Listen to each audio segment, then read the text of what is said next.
Master's bedroom. Yan. Ito muna. Ito yung kama nila Tito Mon. Wow, ang laki. Tapos, ito ba, may separate pa silang nakalubog na kisame. Wow, ang ganda. Lighted. May sarili silang sopa sa loob na kwarto. May natin ka lang sara. Ayan, nanay ko, nasa CR. Ayan. Masyadong Ganda. Ayan, o. Tignan mo kung gaano kaliit ang tao sa kwarto. Ayan, o. Hindi ka pumunta eh. Ayan. May sala sila sa kwarto. May sala sa kwarto. Ayos. Tingnan natin. Ayan si Mami, o. Pos. Yan. Kala ko kwarto yan, CR yan. Yan, CR to, hindi to kwarto. Kala mo, nagpalit ng damit si Mami. Tingnan natin. Itong CR nila, yan. Yan, baka madapa ako eh.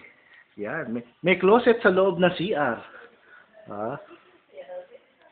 Ayan. At may bathtub na naman. Ilang bathtub na nakita ko.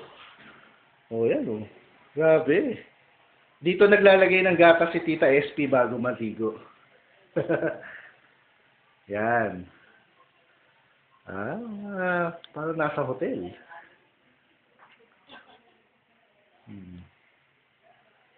Hot shower.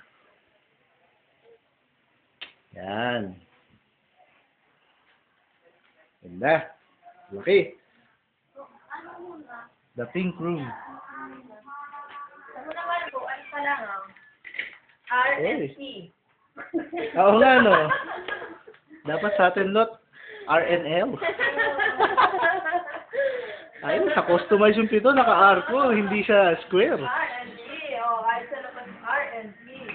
Ayos, hindi pwedeng ibenta. Oo. Kita may-ari. Dapat dito ng shooting ng Villa Santibanyes, ha?